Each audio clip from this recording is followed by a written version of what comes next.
Selamat pagi, izin memperkenalkan diri, Taruna Madya Politeknik Imigrasi, nama Gibril Bayu Wismo, NRT 2019-1611.1.01, Prodi Hukum Keimigrasian C.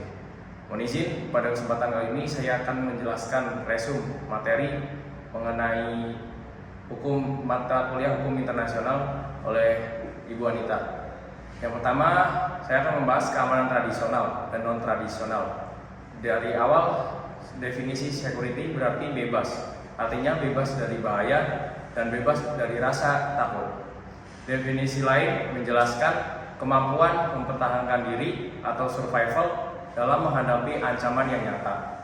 Adapun konsep-konsepnya tentang keamanan antara lain keamanan bersama atau common security. Ada pula keamanan komprehensif atau comprehensive security, serta keamanan kooperatif atau cooperative security.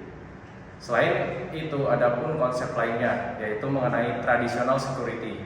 Konsep ini mempelajari keamanan negara yang hanya berfokus tentang pertahanan negara, kedaulatan, politik, serta kekuatan dan strategi militer. Yang kedua, ada non-traditional security. Pengembangan konsep ini yang mana isu-isu human security dibuat menjadi securitization atau sekuritisasi dan agenda baru mengenai konsep tersebut. Yang kedua, isu global kontemporer serta hubungan internasional migrasi dan pengungsi. Yang menjadi objek dalam permasalahan ini yaitu negara, pengungsi, dan imigran. Yang mana negara menetapkan suatu kebijakan seperti kebijakan keimigrasian, khususnya di Indonesia memiliki kebijakan selektif polisi, yaitu hanya orang asing yang memberikan manfaat serta tidak membahayakan keamanan dan ketertiban umum diperbolehkan masuk dan berada di wilayah Indonesia. Saat ini tidak ada rezim hukum yang berlaku secara universal dalam mengatur keimigrasian kecuali Konvensi PBB tentang pengungsi tahun 1951 beserta protokolnya. Setiap negara memiliki kedaulatan untuk menentukan kebijakan keimigrasiannya.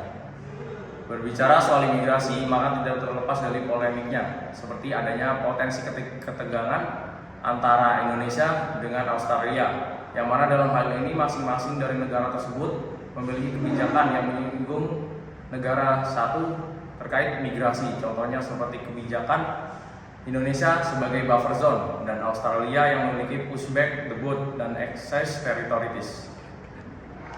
Selain persitegangan, ada pun potensi kerjasama antar negara dalam bidang migrasi internasional. Contohnya masyarakat ekonomi ASEAN serta KTT G20 yang baru-baru ini terlaksana. Kemudian New Security Agenda atau Environmental Security Agenda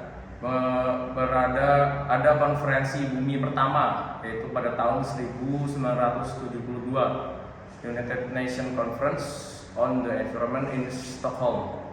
Dalam konferensi ini dibahas mengenai prinsip-prinsip untuk pelestarian dan peningkatan lingkungan manusia dan lingkungan internasional. Selain itu, sumber daya air, manusia, laut, sumber daya energi terbarukan, pegunungan, hutan, kerangka hukum lingkungan, dan isu lingkungan dan pembangunan juga dibahas dalam konferensi ini.